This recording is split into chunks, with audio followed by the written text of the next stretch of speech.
我很喜欢看书，看书的意思其实就是从作者的智慧当中来学习。我看了书以后，常常感觉到，教你怎么拼事业的书呢，大部分都真的能够帮到一些忙；教你怎么拼感情的书，大部分都在瞎扯。就是感情这件事情，你不管怎么拼，最后是拼不来的。可是事业这件事情呢，随着智慧的累积，随着经验的累积，其实学习可以有帮助、有成果。所以，如果现在叫我诚心诚意的给大家建议的话，我真的觉得，我就算鼓励你们拼男人，我也觉得我是把你们推到一个火坑里面去。这是一场无法拼的事情啊！男生会变，而事业非常的忠诚。事业呢是等在那边，只要你努力，只要你用心，他会回报你。而男人呢，你努力，你用心，他依然会变心。所以我赞成，没错，是拼事业。男人就一定会变心，这个论点我是绝对不会同意的。有的是忠诚的好男人。如果这个题目叫做“女人拼事业还是拼男人”，我会站在你的立场上。但是这个题叫“漂亮女人应该拼事业还是拼男人”，我就站在了这边，因为我目睹过很多漂亮女人去拼事业的过程中，遇见的最大的问题还是男人。是吧？你的董事长是个男人，你是个漂亮的员工。你的导演是个男人，你是个漂亮的演员，对吧？你的制作人是个男人，你是一个漂亮的歌手。要不要去拼？这些男人可能不是你的爱人，但是也要去拼他们对你的分寸感，是不是要拼的？所以这是我觉得第一个最重要的观点，就是因为她是漂亮女人，所以我选择拼男人。第二，我觉得对于一个女人来说，不论漂亮还是不漂亮，这一生能有一个美好的爱情，是最最重要的。其实对男人也是。就是对男人来说，如果你要用事业换一个最伟大的爱情，其实男人也愿意换。那什么才是一个人一生最珍贵的东西？就是这份爱。我刚刚这一方的辩士提出来一个案例啊，我很赞赏他不是在高攀什么事情，可是一个28岁的人跟一个82岁的人在一起的时候，你无论如何就可以想象，不管这位80多岁的学者他拥有多高的智慧。她的人生会比她的伴侣提早结束，对。而这位28岁的女生，她会有多少年的时间，她是抱着怀念这份已经逝去的爱人，必须要自己度过。如果她及早开始拼自己的事业的话，当她的爱人不在世上，她还依然有她生存下去的依据。所以是贵芳自己提出来的案例，我只好以这个案例来告诉你，就是她难道不能去拼下一个爱人吗？就像范甜甜所说的，她的竞争力会逐步降低。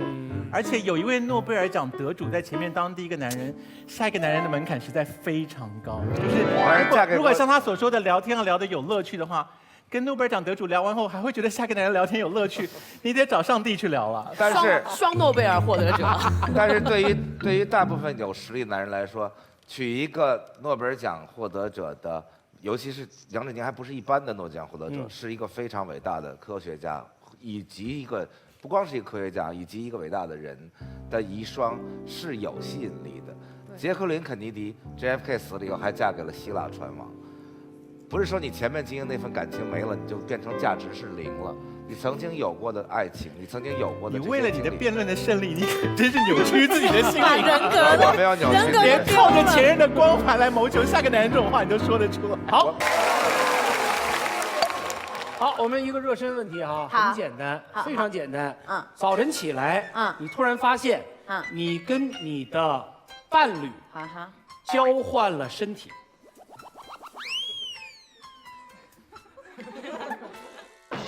这个沉默是非常有必要的。你和你的伴侣交换了身体，你会怎么办？老师，我有问题，你说，欧珠姐没有伴侣。对呀，这是我比较大的疑惑。或者他的伴侣没有身体。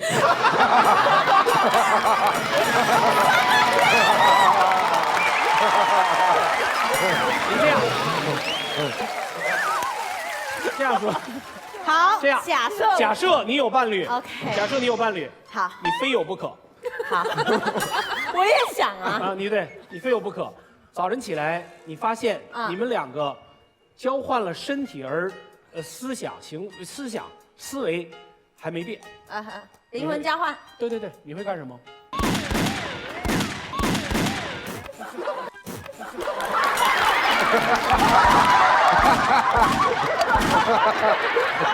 请解释一下为什么会这么做。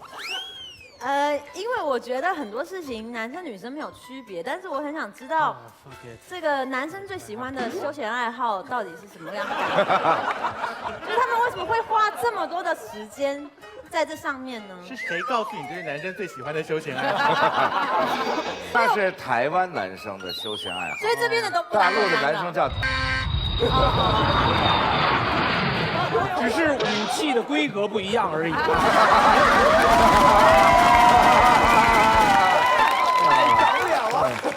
高团长，你早上起来发现你跟你的伴侣，你有伴侣是吧？你跟你的伴侣交换了身体，你想干什么？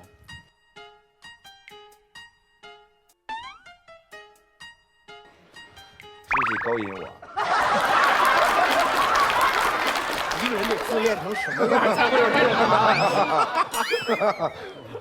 哎，你要是勾引你自己，勾引不到手怎么办？那我就离婚。如果说早上起来你发现你和你的伴侣交换了身体，你会怎么办？报告主持人，就是我跟我的伴侣身体是差不多的。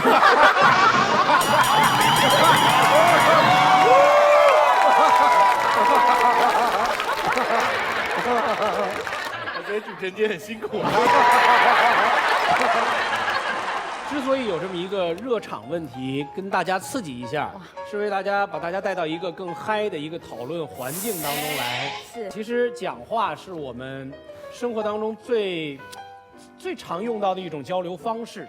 但是会不会讲话，工作和生活里面最重要的关键时候，你能不能够讲好话，对你的人生有所帮助，才是我们做奇葩说的一个主因。这就有点像什么，像一部汽车。就你在爬坡的时候，真正决定你能爬多高的，不是你的，就是你排量有多大，是有一个技术的名词叫扭矩，就是它是在瞬间能够爆发出的那个力量的一种形容。太难了，或者说这个词儿在我们这个交流当中，扭矩就是扭过来的那句话。哦，就关键时刻你能把这句话给扭过来，特别重要。看看我们选手们有没有办法今天发挥一些扭矩出来？是这样，是这样，好吧。毕竟我们是一个严肃的辩论节目，现在让我们看一看，我觉得感觉不到。让我们看一看辩论的第一道题目，开小片。女人幸福的方式有很多种，有的把幸福寄托于家庭，有的是事业，更有潘金莲通过劈腿西门庆找到幸福。那么问题来了，女人的幸福如何才能掌握自己手里？很多女人认为男人不可靠，只有拼事业才有保障。如今婚姻越来越不稳定，老公流动性越来越强，只有拼出事业，好男人才能像地摊货一样容易找。杨澜一直在拼事业，才有机会嫁给志同道合的好老公吴丈。所以女人拼事业得有伤。但有人认为干得好不如嫁得好，做贤妻良母才是女人一辈子最重要的事业。找个好男人始终是硬道理，嫁得好少奋斗好几年，找个土豪半辈子不用愁。梁洛施嫁给李泽楷，即使离婚了还能分到3亿，拼事业哪有这种收获？找个好男人养着自己才是女人的幸福家。总之，在侃爷看来，拼事业拼男人都是为了让自己过得好。诸位看客，你觉得漂亮女人应该拼事业还是拼男人？漂亮女人是拼事业还是拼男人喽？男人靠不靠谱？你还不知道吗？各位观众朋友们，男人靠得住，母猪也上树。这个宁肯相信有鬼，也不相信男人这张嘴，不相信男人这张嘴。我从对方角度问一个问题啊，那我们其实就彻底的否定了爱情了，就所有的爱情都是骗局。不重要，被戳穿了就是骗局，没戳穿就是信仰。征服漂亮的女人有成就感，还是征服有势的漂亮女人有成就感？那肯定是第二者喽。对啊，所以说嘛，超值嘛，大礼包。谁会挑那个花瓶在家里没事做？在家里，老公，我要你帮我打水，你帮我拿饭。我还以为我都回家这么辛苦了，你就不能干吗？你长这么漂亮，这么多年爸妈培养你是为了什么？就是为了勾引我的吗？就是为了勾引我的吗？就是为了勾引我的吗？我搞魔术要迷住一群小朋友3到5分钟，尚且如此之难。我要迷一个成熟男人一生一世。对，迷住。这难道没有技术含量吗？迷住 OK 了吧？那这个时候他反打我们说，爱情本身就是迷惑的嘛。哎，我好棒！本节目由不走寻常路的潮流品牌美特斯邦威冠名播出。下载网易云音乐，收听奇葩说每期主播电台，登录百度贴吧奇葩说官方网，为喜欢的选手投票。来了。漂亮女人应该拼事业还是拼男人？坐在我右手边，坐在红椅子上的是正方，坐在我左手边蓝椅子上的是反方。你们是根据自由意志选择的正反方，对吧？没错，没错。而且他们事先对这个题目都有所这个准备，对吧？那好，那我们请全场一共100位观众，如果你觉得按照正方的观点，女人是拼事业按红键，拼男人按蓝键，请选择。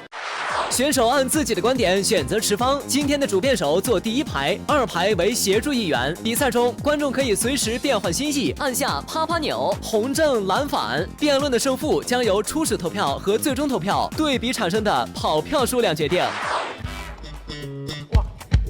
哇，压倒性的。我选反方，因为我们太容易赢。看一看啊。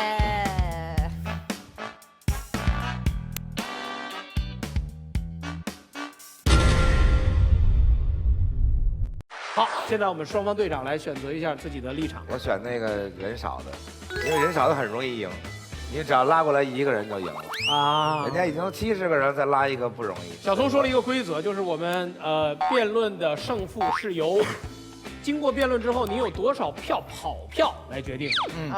比如说最终如果反方获得了31票，他就是加了1票，对方就减了1票，所以他们就赢。OK， 蔡团长，您现在的选择只剩1个，就是拼事业，您怎么选呢？我拼事业，只能拼事业了。真的是从善如流啊！好，女神到你了。对，我觉得啊，拼事业还是拼男人。那如果是我的话，我应该是拼事业吧，因为我觉得这个世道连男人都会跟你拼男人了。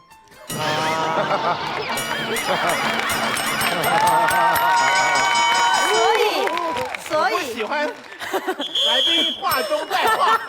我没有话中带字。来吧，我们从正方开始。我们今天的题目呢叫漂亮女人拼事业还是拼男人？显而易见，她已经很漂亮了嘛，男人对她来说是难事儿吗？当然不是难事儿，勾勾小手指就过来了。漂亮的女人拼事业才能够证明她自己的生命价值所在。人就是非常犯贱的一种动物，我就是其中之一。好好的主持不去主持，好好的戏不去拍，来到这个节目赚不了什么钱，赚不了什么钱，赚不了什么钱。Let's go。100块都不给我，把我骗来这么远，100块都不给我，我这么远赶过来，100块都不给我，排队。为什么要来到美特斯邦威奇葩说这个节目？就是为了证明我自己价值所在。对方的马薇薇小姐为什么不要在家里面啃一个番薯，看着爱奇艺，到这边来呢？因为她要在美特斯邦威这个舞台上面证明自己的价值所在。同样的道理嘛，女人只有证明自己的事业有多么的牛，才能够证明自己的价值的体现。谢谢大家。您可以随时质询。我们的选手分分钟将其灭掉，所以先我一句话都不用说，分分钟踩在脚下，碾是吧？好，等一下我要问一个问题，你刚刚最后一句话，你一开始说的是好好主持不主持，好好演戏也不演戏，这个节目也没给你多少钱，你拿钱了吧？拿钱了呀？为什么我没有钱？好好说的漂亮一点嘛。好，对方这边有请。范小姐，范小姐，选手的价钱是照年龄计算，对，超过一定年龄就没有钱了。范小姐，以你的年龄，你走的时候记得交点钱啊。这方面有请继续。跟栏目组叫板，你会被剪掉的。来吧。OK， 很多人啊瞧不起拼男人的女人，认为这件事情非常的没有技术含量。可是我认为真相并不是这样的。我虽然不是一个女人啊，可是我是一个魔术师。那迷惑我的观众是我的工作，所以我觉得迷住男人这件事情，我感同身受。它一点也不简单，反而超有技术含量，一点也不会去比那些想要靠事业去打拼的女人差。想要演好一个魔术，光会变是不够的，否则登上央视春晚的魔术师为什么是刘谦不是我啊？所以多难，想要迷住一个男人啊，我觉得同样漂亮也是不够的。男人虽然好色，可他并不脑残啊。当我们想要演好一个魔术的时候，我们可能需要背后付出很多的努力。但是当我们想要迷住一个男人的时候，脱就好了呀，脱就好了呀。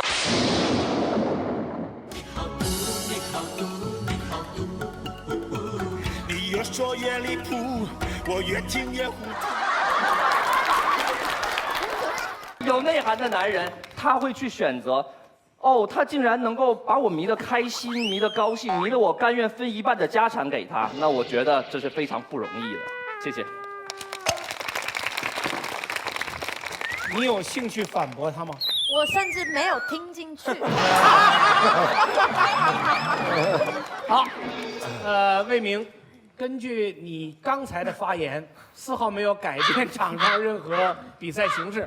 好像刚才是70比30，你说完了以后是72比28，然后你维持了这个比分。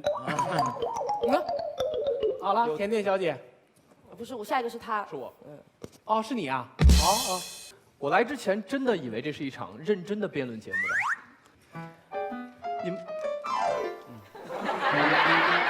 你们知道什么样的女人最讨男生喜欢吗？作为一个资深男人，我告诉你们哈，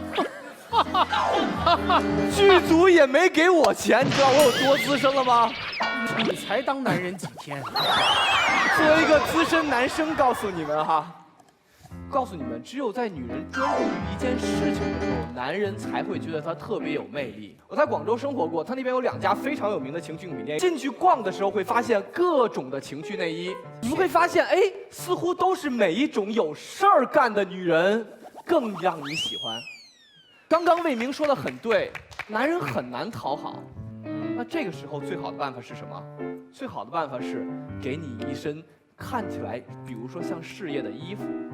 我知道薇薇姐，我知道你要说什么，你不过就是在说啊，你这样不还是为了勾引男人吗？不，这件事情可能导致这样的结果，但是这是我拼事业带来的副产品，就好像你拼了男人带来的副产品，也可能让你的事业更上一层楼嘛，对不对？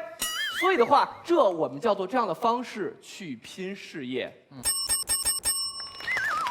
正方，首先啊，像一个误区引导。他们的意思是说，我说一句，然后就交给你们来。他们意思是说，拼的是漂亮女人睡过的男人，不是，我们要拼的是爱她的男人，对吗？选课结束之后是80比20，正方多了10票。马薇薇，你请。好，刚才啊，选课告诉我们一个道理，就是男人都喜欢专注的女人，而专注于事业的女人是最吸引男人的。这暴露了他们男人，特别是资深男人，一个最险恶的心理，就是既希望你赚钱养家，还敢希望你貌美如花。发现了吗？如果你想通过拼事业的方式拼到男人，你要干2份工作，领的是1只鸡的钱，提供的却是双拼的服务。这种天大的骗局，别光忙着笑，赶快给我跳票，好吗？好。这个时候，这个很恐怖，你知道吗？这是男性对女性的陷阱。他告诉你们要独立，要自强，同时还要做好妻子、好妈妈。我怎么那么闲呢？我。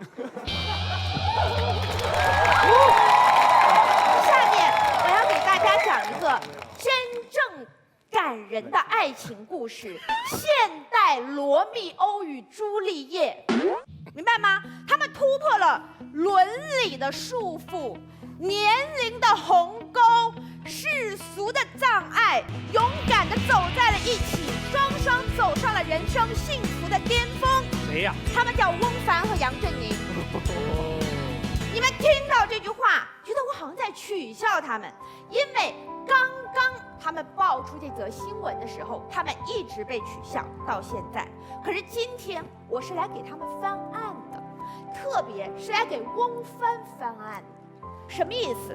她一个普通大学本科女生，千辛万苦去工作，初婚嫁的是一个香港小职员，不到2年就离婚，老公对她未必好，曾经的两情相悦，海誓山盟，转瞬都是空。好，如果他这个时候转身去拼事业，以他的能力，10年过去，想必月薪已经超过8000，对不对？可是人家华丽转身，嫁给了杨振宁，人称杨夫人。今天到现场，我们这些拼事业的女性坐这里，杨夫人来，你们4个都得让开，让人家坐这里。大家对他们觉得不道德、不忿，最大的一个原因，女同学一定要注意听，是因为他们觉得这种女生飞上枝头做了凤凰，对不对？好，大家同样都是地上跑的鸡，我们辛辛苦苦爬，凭什么你非走捷径？对不对？不爽。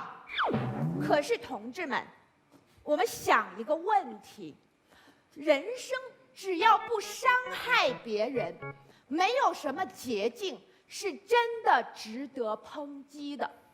更何况，人家在一起真的是为了钱和地位吗？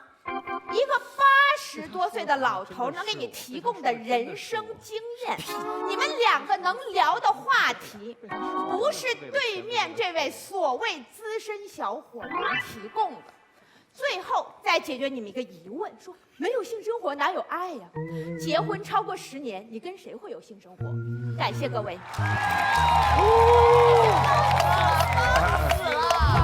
微微太棒了，我跑票。微微，你结婚几年了？目前还在10年之内。 10年之内。你要跑票？我跑票了，我被他说动了。你是被马薇薇说动了是吗？完全，他太恐怖了。你好有品味。我感觉不跑票会。好，那现在你就站到这边来了。马薇薇发言之后，反方票数被翻了1倍，30.6。甚至其实他的起点是20，应该说翻2倍。我们开始下一个辩题吧。对，已经胜负已分。正方杀手还没出现呢，那个杀手，正方我反对。范甜甜，请。我们到底是拼的是事业，还拼的是男人？首先第一点，你们讲的都不对。这个女人拼的男人是为了什么？我想问一件事情，对方辩论，你们是为了钱还是为了感情？真爱。真爱啊！你们2个现在观念不符合。如果你是为了拼一份钱，就像刚才他说的，为了拼钱的话，不好意思，你同意我们这个观点，因为你把感情当成一个事业在经营，你还在拼事业呀。对不啦？你是为了要赚钱呀，你是为了在这个男生身上能够少做，你在工作呀，就像你说的，你把男人当成工作好不好？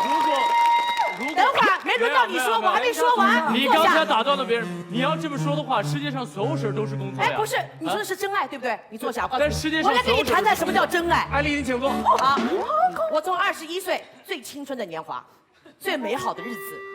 21岁到28岁，整整8年的时间。半个世纪以前。对，大家听我说很严肃的事情，不要插嘴。21岁到28岁，最青春的年华，把我的时间、感情、爱情，把家里的所有的时间，包括我自己的工作也放弃，去跟一个男朋友在一起，陪他来北京北漂2年，住在百子湾。他是一个搞音乐的，高晓松老师还认识他，他是跟了张亚东的那个时候。花了这么多的感情，每一次我在工作的时候有突破点的时候，他都就说你作为一个艺术家，背后必须要有一个称家的女人。从此之后，我的名字改了，我不叫范甜甜，我叫某某某的女朋友。没关系，为什么？真爱。什么叫真爱？我能为你献出一切，甚至是我的生命。我在不在乎这种事情？我不在乎。好，我把我的所有的时间全部奉献给他，包括我陪了他之后，后来发现8年临门一脚，准备要结婚的时候，一个艺术家犯了一个老艺术家应该犯的错，他去吸毒了。去吸毒了。今天这哥们儿呢，现在住在上海提篮桥，手里他捧着窝头。这个时候我几岁了？我28岁了已经。很多人都说30几岁的女人难嫁，像我的性格难嫁，不是难嫁，是被耽误了。28岁以后还要疗伤吧，各位现场的哥哥姐姐们，还要疗伤吧。我痛苦啊，我难受啊！你们现在觉得很好笑，这8年时间你们觉得容易吗？我眼泪掉了多少个浴缸？每天在北京的那个小小的房间里边，那么小的一间房间，还有一个 studio， 还要做音乐在里边。我每天晚上做完家事，请不起阿姨，那个时候一个人，手上拿了一个酒杯，自己弄点什么 vodka， 放点冰块，全是风沙往嘴里吹，还得倒一杯酒，咚咚咚往下。我打开窗打电话跟我上海的女朋友说，我活不下去了。我说我难以呼吸，我连呼吸的困难都不行。后来为什么我去参加顶级厨师比赛？就是这2年给我男朋友操练出来了，天天做饭，做上海菜必须啊。我容易吗？8年的时间，8年女人的青春，8年容不容易？我想问你们，今年疗完伤，到了30岁以后，再要重新开始一段新的感情，又要重新开始，等到再进入婚姻的殿堂，那有多长时间？我想问你，这10年谁还给我？投资回报率太低，拼男人。如果这10年我来拼事业，我现在已经有钱了，长得丑一点有什么关系？我去整整容好了，什么男人我得不到？有了事业以后就一定会有钱，有了钱以后我就一定会有男人。为什么？什么男人都可以，从20岁的、40岁的、50岁的、60岁的，杨振宁，所有男人任我挑选。你问过我们的感受吗？没有，我到他这挑，是不是？所有的男人任我任君挑选，你又有钱，你又有男人了。还愁什么呢？我不知道各位，这如果前10年我能拼得这么顺利的话，我现在还不错，天生条件比较好，保养的还行啊，大家看看，不太像30几岁已经快35岁的女人吧？是不是？我容易吗？所以把你的8年感情投资一个男人就是失败，因为你发现当你有一天你不爱他的时候，一切都毫无意义。没错，你烧了800顿饭，在家里天天的抹地板，抹了800次，全部都不成为意义。为什么？因为这家伙现在在提篮桥里待着呢。他也在抹地板，我可以告诉你，里面主要的工作就是抹地板。但是甜甜姐，其实你有没有发现，恋爱也是会获得经验的？讲到恋爱获得经验，我就告诉大家，恋爱经验很好笑一件事情。那事业你越做会这个球越滚越大，越滚越大，是吧？哪怕我失败没关系，我从头开始。但你累积了经验值。哎，你刚才说了一句重要的话。哪怕你失败了，从头开始，说明拼事业也不是像你说的，只要拼就一定会成功。哎，听我讲完，也一样会失败，也一样会。我讲的都是失败哦，感情失败和事业失败。事业失败之后，你累积的经验值，那你下次的话你会更好。我等于又加了50分，我累积了人脉。我还累积了各种各样的经验啊！哎，那我是累积的东西是不是？感情失败之后我累积个屁呀！我累积什么东西你知道吗？就是下一次我下次再看到男人，我不敢靠近了，我害怕，我胆子越来越小，而且我越难被打动。你再给我买个金山银山也打动不了我了，我对爱情是越来越害怕，而且我越来越疲劳。这个感情的这个失败之后累积的经验值就是放屁。零汤团一点用场也没有，累觉不爱，对不对？累觉不爱有什么好爱的？我对爱情失望了，我不想再爱了，是不是？可是事业失败之后，我不会绝望。事业失败之后，我不会绝望，为什么？我会重新东山再起，再活一回。心若在，梦就在，天地之间还有真爱。看成败，人生豪迈，只不过是从头再来。好票，好票，好漂亮，好漂亮！甜甜姐，观点呢？我想到我都要哭了。又回去了。想到我那次被甩的时候，对，来瓶水，累死了。真的，我觉得他讲的很好，就是爱情的投资报酬率太低了，甚至是你根本不知道。你们把爱情当做投资回报这件事本身，没有，我觉得非常不能被同意。我觉得尤其女生来说，女生是一个会贬值的动物，你知道吗？我们的外表是会贬值的。可是男生不是啊，所以我们最漂亮就是这段时间。如果你起点很低，就不会贬值。哎，也是，也是，会一直保值。对，我是一直保值。这帮的也是我们这帮的，对吧？对啊，对不起，你不要为了求我这样好不好？值得吗？我们票回来了，太神了！79比21，非常好。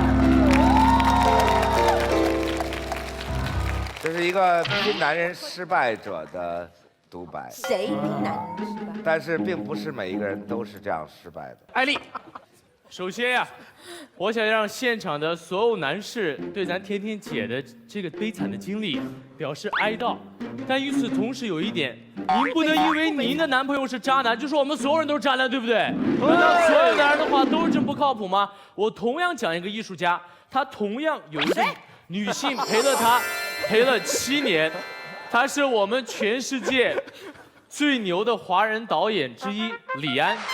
李安在他7年的岁月里面，他的妻子林女士对他一直不离不弃，而如果没有他的妻子对他的鞭策，没有妻子对他的爱的话，那后面李安这些事儿也都成不了。我们认为拼男人可以是通过爱情让那个男的变得更强，一个女性的价值不仅仅体现在事业一个方面，我指的这个拼男人的意思，更多的是因为你这个男生更加的优秀，因为你这个男人成为了一个非常伟大的优秀的人，而这也是个非常大的成就。我们不能因为说一个女的没做成事业的话，就评价她不行 ，right？OK， 好。艾丽说完之后，你们是不是忘了按键了？大家可以表达一下观点。艾丽好像变化不大哎，非常短的反馈，31、33还可以。那个我们让后排2排议员来那个终于有发言的机会。思达。其实我刚才在听完甜甜姐讲这个事情以后呢，我心里也咯噔了一下，因为很多女孩我们都一样，没有人的感情路上是一帆风顺的，我们都遇到过渣男，都遇到过困难。但就好多事情都是一样的道理，很多过来人都会告诉你，年轻人、小朋友，你要知道，我们告诉你的都是经验，都是道理，我们都是对的，以后你就会明白。但我们为什么不去听他的意见？为什么不这样走？不是因为我们不乖，是因为我们心里总有我们想坚持的东西，比如说爱啊。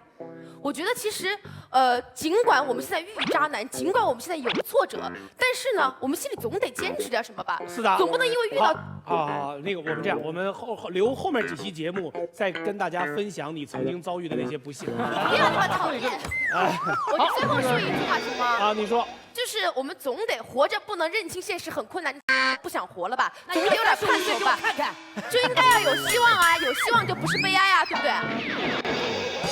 好，那个金宇轩同学，思达刚才说了，你确定你要讲吗？我确定我要讲啊，要讲吗？我要给大家分享一个故事。不要讲话了。OK 啊，思达刚才也说了，你是年轻人嘛，我给你分享一个故事。因为我本科是在中戏读的，我们这个故事题目是漂亮女人，我们那里充满了漂亮女人。我的本科同学有2个女孩，她们像双生花一样，维罗妮卡的双生花，非常漂亮。2个女孩的姓甚至都是一样的。本科毕业之后，她们都嫁得非常好。第一个女孩嫁给了一个很著名的歌手，高晓松老师肯定认识她啊。高晓松你谁都认识，怎么就所有人都认识 ？OK， 她嫁给了一个组合的歌手，她嫁给了羽凡啊。然后还有一个女孩，她嫁的也很好，她嫁给了一个比她大18岁的千万富翁。这个故事当时传递给我们还很年轻啊，当时我们第一反应都是抽口烟。我女导演太了，想棒我都没人棒去。但是因为当时我们很年轻，过了几年以后呢，那位嫁给陈羽凡的那位女孩，我们都叫她陈太太。过了几年之后，陈太太接拍了一部电影，叫做《失恋33天》。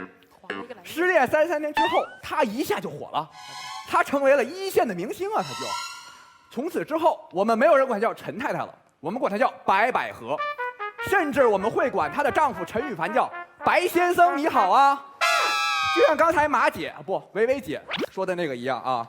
杨振宁和翁帆，你说翁帆坐到这里来，她是谁？她是杨太太啊。但如果白百合坐到这里来，她不是陈太太，她是白百合。这样才是一个拼男人还拼事业啊！这是个事业，好吗？稍等一点，稍等片刻。但是另外一个女孩的人生，我真的也要告诉大家，这是真事儿。她嫁给那个男人以后呢，2012年的2月份，然后她的丈夫带着刀走到他们家，当着她妈妈那边把她拽过来，在她身上捅了3刀还是4刀，她死了，她被她丈夫杀了，然后。那个男人也就自己割脖子自尽了。你说的是那个白净，这都是我的同学，所以实际上我们不知道他为什么会这样，我们都是局外人。也许是情感，也许是金钱，也许是他嫁错了人，也许是他选择了一个拼男人，而不去再选择拼事业，我们都不知道。但是每当我在想这个故事的时候，我真的能想起来。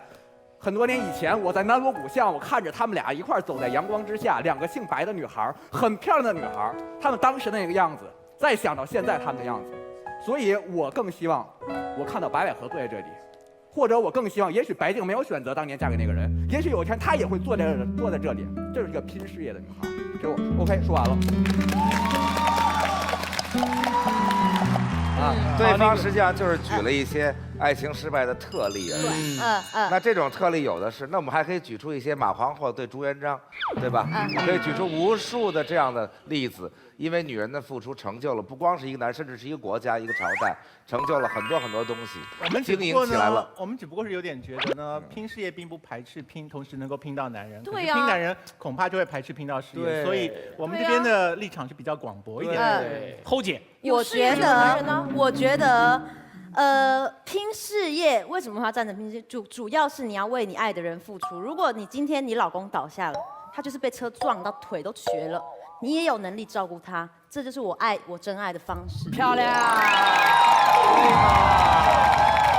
对嘛？啊，潇潇。我觉得刚才对面其实一直就在告诉我们一个事实，就好像拼事业一定不会失败一样。现在很多公司也一直在破产，好不好？而且刚才其实听完那个叫甜甜姐说完之后，我觉得这姑娘真的太好了。我身边怎么就没有这么敢爱敢恨的姑娘呢？但是观众朋友们，你今天来的是啊？他不要姑娘，你不要闹啊！你不要闹啊！但是观众朋友们，你们今天来的是什么节目？奇葩说呀，他是一个奇葩呀，所以你们每个人的感情经历能和他一样吗？亲爱的，我在夸你呢。然后我要告诉大家的是什么？并不是每一个人对像她一样贤良。我想起这个世界上有这样的一种女孩，打着拼事业的幌子，她去拼男人。如果说我们这一边的人说我们拼男人，我们选择家庭，那我们就是没出息。我们就是，那他们就是又要当又要立牌坊，还最重要的是什么？他们还约，你知道吗？所以在这里我要问大家，妹妹们，我们约吗？不约，我们不约，我们不约。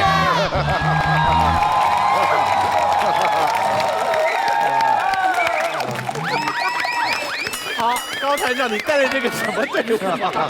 我们这个队伍有6个字，叫文能约，武能。这就是我们这个队伍。好，反方涨票啊！反方目前涨到53票了。蔡团长有什么要质疑的吗？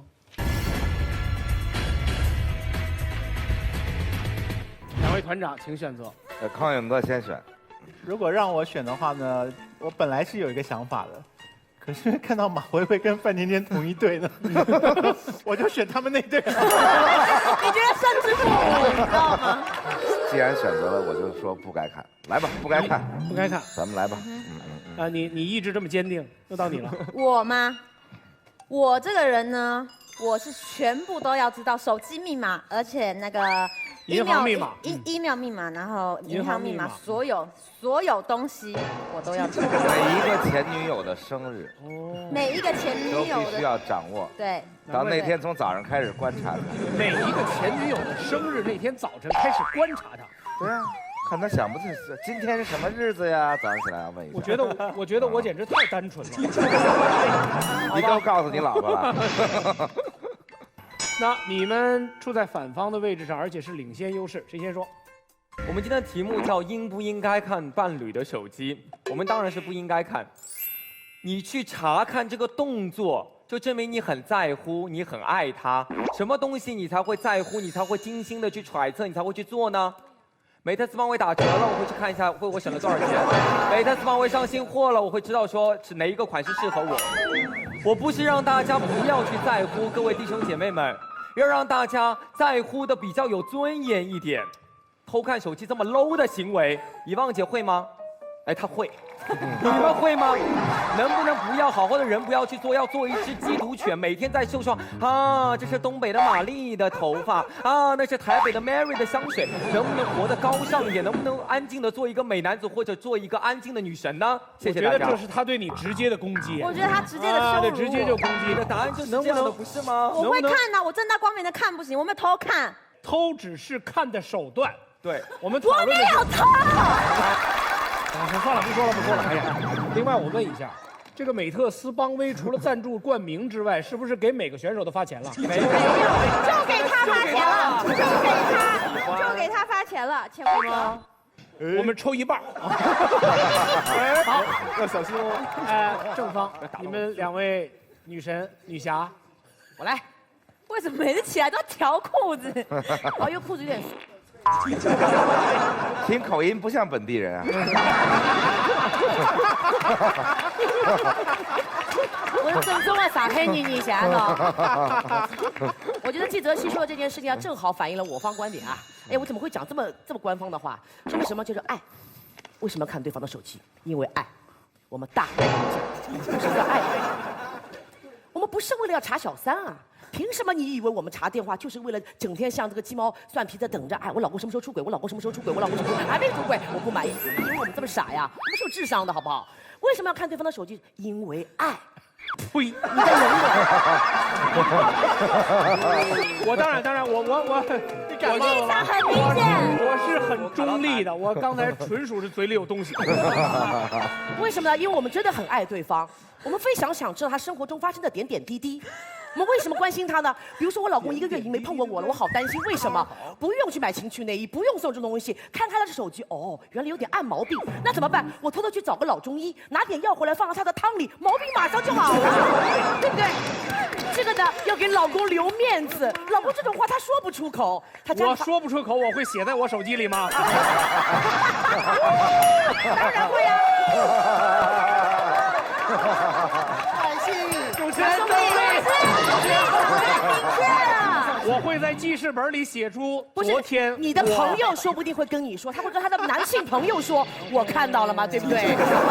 而且说不定他的爸爸妈妈缺钱，家里发生了大事，他不好意思跟我开口，我看到了，我给他爸爸妈妈汇去了10万块钱，我是一个好老婆，你知道吗？还有什么事情发生了？我的老公最近心里边很想知道我这个月想要得到什么样的礼物，他很苦恼。情人节要到，这个节那个节要到了，不用苦恼，老公，我告诉你我要什么钱，对不对？我们说一件很简单的事情，再这样子，我们做个现场测试啊，现场所有的人都跟我一起测试，我们扪心自问，大家拍着良心回答，拍着良心啊。啊，今天说了，谁要是回答错的，为了假话说的话，回去天打雷劈啊！看过你对方，举手。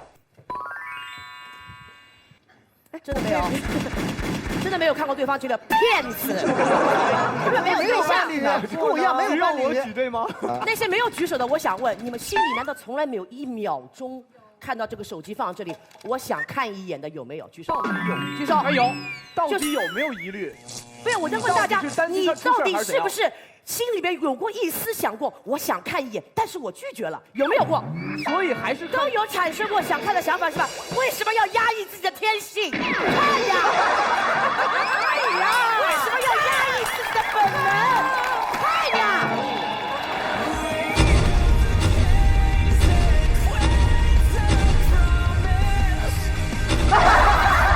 在你年轻的时候，我还想偷看你洗澡过。哎，看呀！后来我压抑了，我不知道就可以了呀，你唱好了。但是最后我压抑了，是因为我不想做这么 low 的事情。啊，不 low 不 low 啊！这个大学都发生过这种事情，什么男人都发生过，没事的。哎，我想问一件事情，就是大家如果没有真的从来没有看过，也没有这一丝想法的人，有没有？你不爱你女朋友？没有。为什么？你根本不关心她的点点滴滴，你不关心她到底有没有在外面出轨，你根本不关心她是不是关心你，你根本也不关心她爱不爱你，因为你不爱她。懂不懂？这就是爱，说也说不清楚。谢谢大家。非常好，这个范甜甜说完了之后。正方从刚才的33票变成了54票，21票、22票。在座的这2位都是刷票机。刷票机。好，来，还是我，想知道他生活中的点点滴滴，但是有的时候他又不好意思开口的东西，不是只有隐疾的，男生们，对不对？你们的电脑里、硬盘里。你们的文章、你们的图片、你们的视频，我们有一些事情，不要说兄弟不行，最好的朋友不行，父母不行，女朋友不行，我要在你心中留下一个我的底线，你明白吗？过去我们把这件事情放在日记本里，所以日记本我们不能看。我们不知道里面到底有没有写他家里面的事情，我们不能看。这位仁兄，咱们说的还是偷看手机的那个。没错，没错。现在我们把这件事情放在我们的手机里，我们不能看。每个人心中都有这样一个空间，是你绝对不能侵犯的。回来了 ，OK。好，你就最后这一句话。好像跟今天有点关系啊！你请坐吧。哎呀，好，马薇薇。费那么大劲讲俩字儿叫隐私。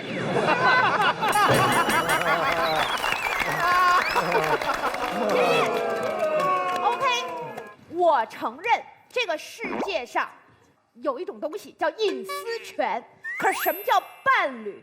就是你我既然相爱，从此再无疆界，我愿意为你放弃一切权利。也请你为我放弃一切权利。当时我心说，你们这样偷偷摸摸的像一条缉毒犬呢。可是爱一个人就是低到尘埃里，别说缉毒犬，草履虫我都愿意做，草履虫我都愿意做，草履虫我都愿意做。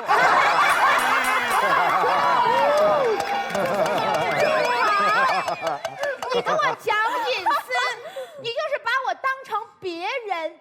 结婚的时候，你跟我说，无论贫穷还是富贵，无论健康还是残废，我们永远都共享一切。你上厕所，我给你递手指的时候，你不跟我讲隐私，看你一下手机，你给我讲隐私。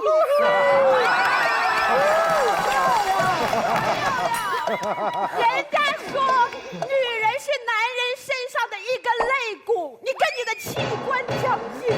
最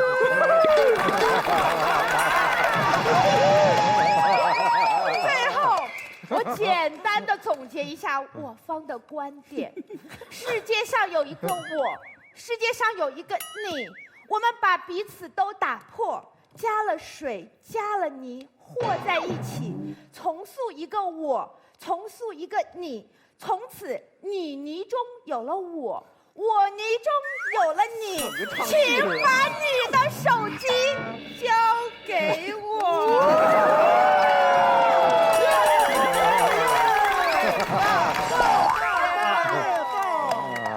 这话题太好了，你们刚好是按男女分的。对，我提醒一下反方，不要跟你的肋骨说对。艾丽。即使是我的肋骨，他也可能不知道我的大腿外侧所发生的事情。任何一个人，他都有基本的隐私权。但我现在不想谈这个，我想说的是，爱是什么？爱的第一点，最关键的一点是信任。一个天天看别人手机的人，缺的是什么？3个字儿：安全感。刚才有一些朋友举手了，就是看过手机人举手了。我想问一下，如果你们真的有看过的话，之后一般是什么情景？是2个人开开心心的继续呢，还是说多多少少的有一些拌嘴，有一些吵架？为什么说我特别反对看手机，包括看短信呢？还有一个特别关键内容啊，就是我们一个人在沟通交流的时候，有60%以上的信息是通过语音语调去传递的。举个例子，我今天的话脖子有点不太舒服，然后女同事发过来4个字，哎，你脖子怎么样了？哎，我念的时候很正常，但是如果说我的女朋友去念的时候，她会加上她的妒忌心，还会加上一点点的语气，她就会变成，哎，你脖子怎么样了？哎，你脖子怎么样了？对，啊，同时有点错。对，所以我想说，可能是一件很平常、很普通的事情，但看完了之后，就是件解释不清的事情了。而第二点，我还想特别说啊，就是当我们一个人期待这个人变成什么样的人之后，这个人就会变成什么样的人。比如说，本来这个男生挺好的，但是你老查，最后男生的话就有感觉就是，我的天，你老查什么都查不到，干脆我真出点事让你查到算了。我们每个人都会有这么个想法，对。所以，如果真的爱一个人，你就大胆的放心去爱，信任他。如果你要天天的去看他手机，累得要死，我建议你早点换个人吧，否则的话，这一辈子就是在无限的不信任、彷徨与蹉跎当中度过。非常感谢，谢谢。甜甜反驳。很简单的是，我们中国有一些传统的语言啊，是很有讲究的。就上场的时候，我想讲没有讲完，叫什么？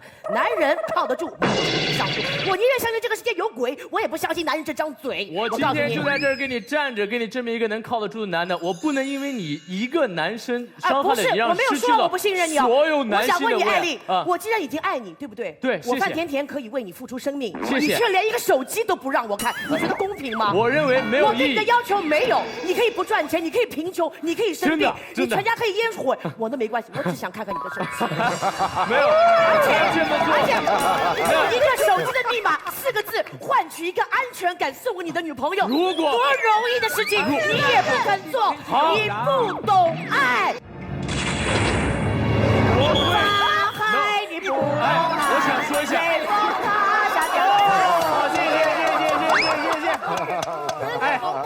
话，两位团长，让我说一句话可以吗？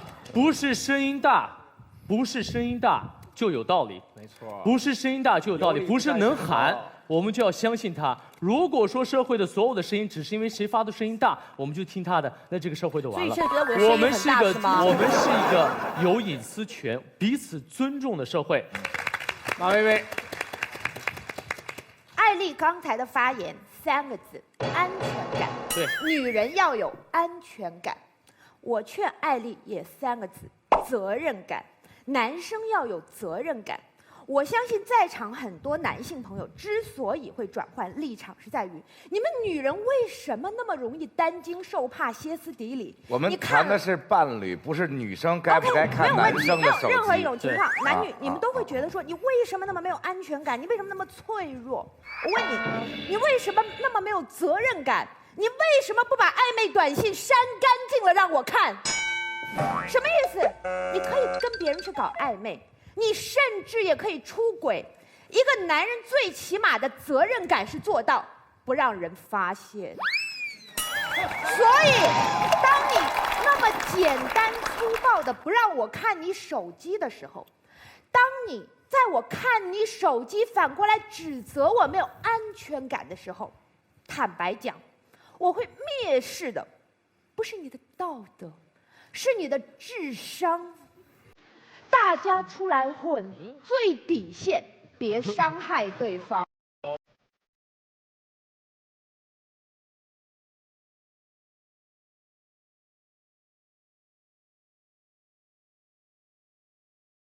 让我来给你安全感。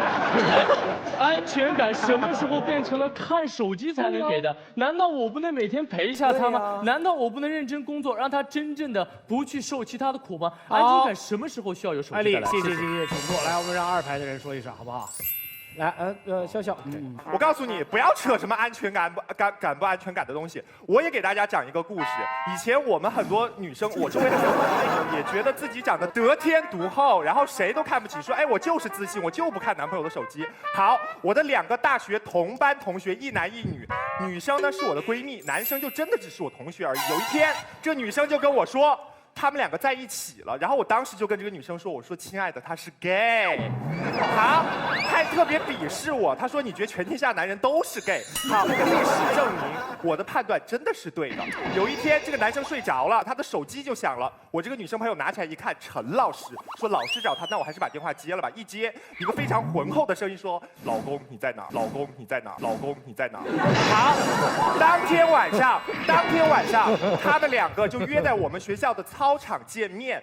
不知道的人呢，以为是2口子吵架，哎，听到的人才知道是小三和原配在一起。好，我告诉你，我们全班的女生通过这件事情，我们就知道，别他妈给我们扯什么信任感呢，乱七八糟的东西，该看就得看。我告诉你，为什么我们说要看？哎，你说我们要知己知彼才能百战百胜吗？不是说我们不是说我们没有自信，你知道吗？是我们要知道，哎，别人有什么是我们没有的，对吧？而且我告诉大家，今天现场女生朋友，你们真的是运气好。我告诉大家，看手机，现在谁还那么 low？ 我教你们怎么看。谁还看什么短信、电话？你要看什么？你要看他 APP。你要看那些什么，他是不是全都下一些什么团购的 APP， 你就知道这个男人是不是抠，是不是每次带你吃饭逛街都是团购。你还要看他什么？你要看他音乐的 APP， 看他听什么歌，要听的全他妈什么洗刷刷穷开心，让他滚蛋。还有你要看什么？你要看他旅行的 APP， 看他是不是骗你说他去上海出差，实际上跟别人到3亚去度蜜月了。所以现场所有的女生朋友，该看就得看，今天晚上回家就看，杀他一个措手不及。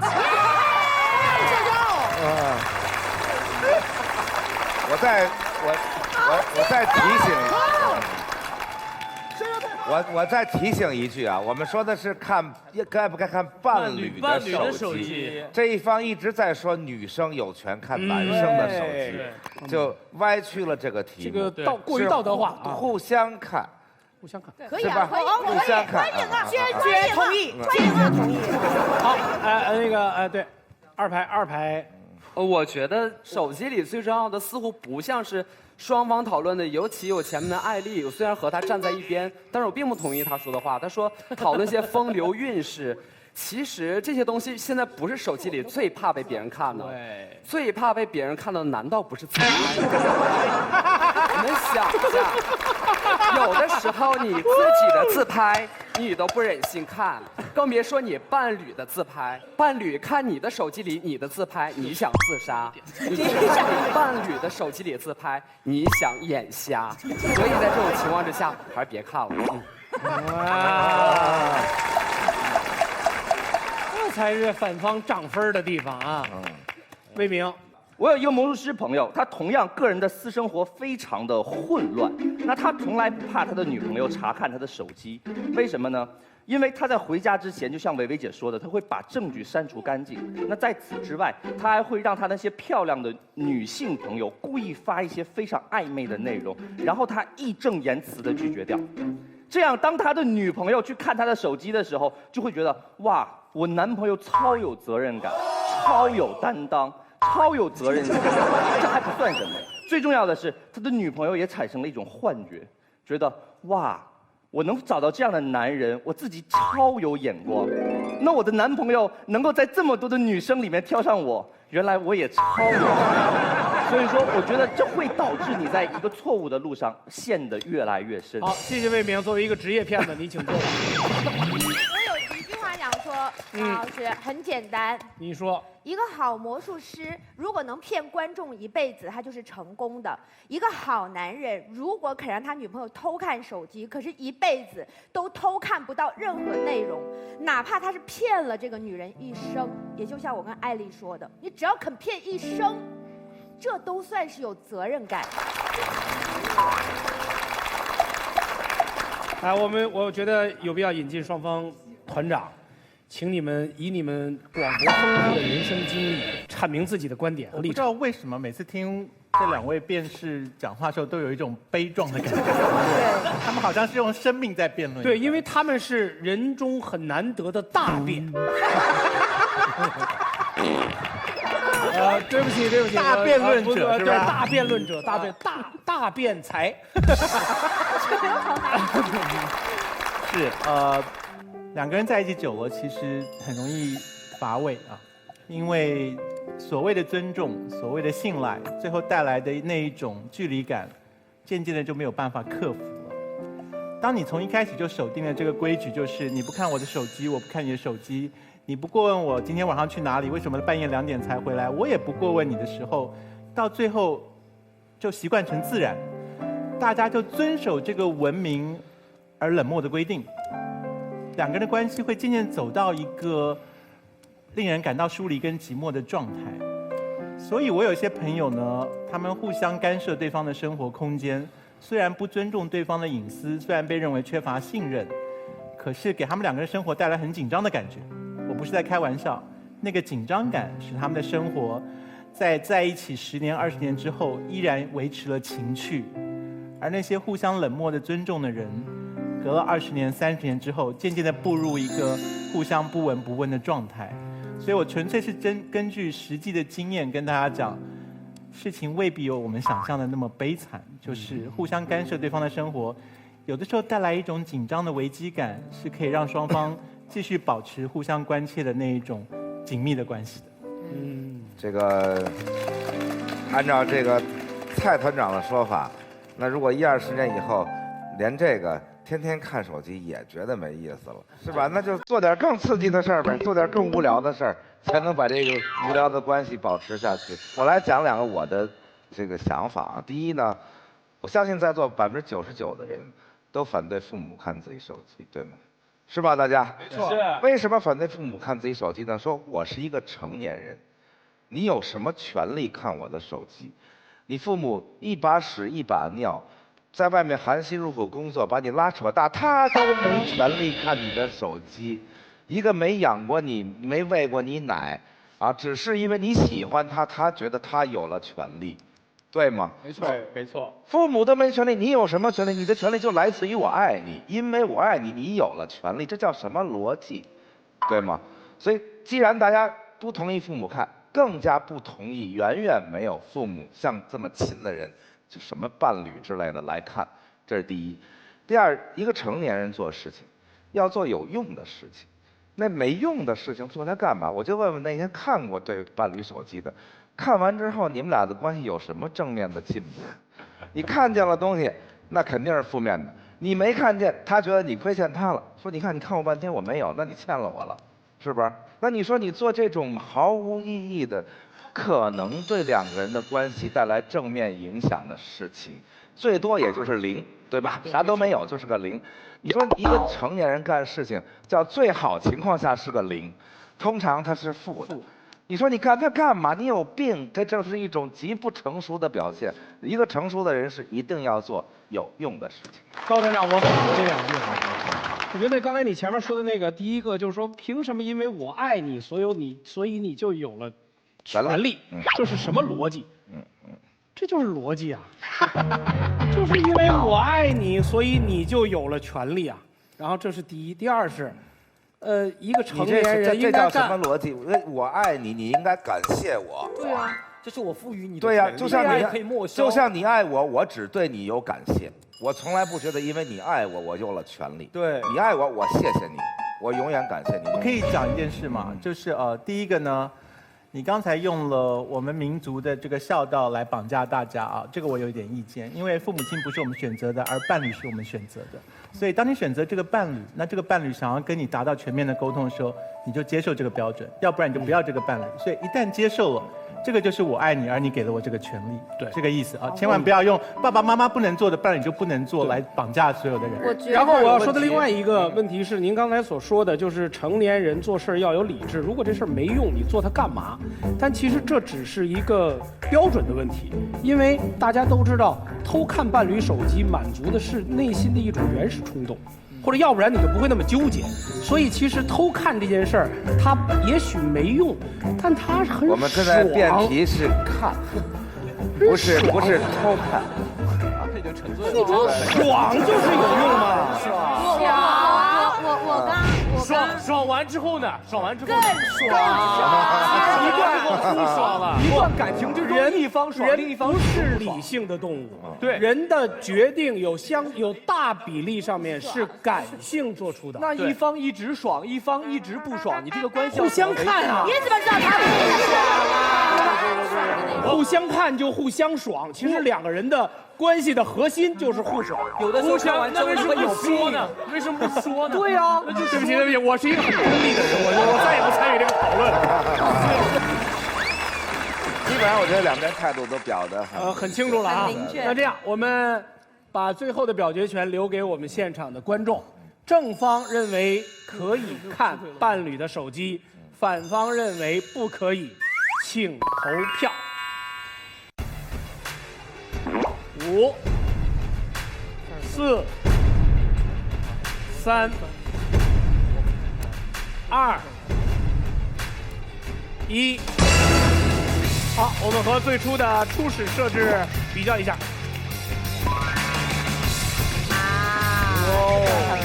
正方得9票，正方胜出，正方胜出。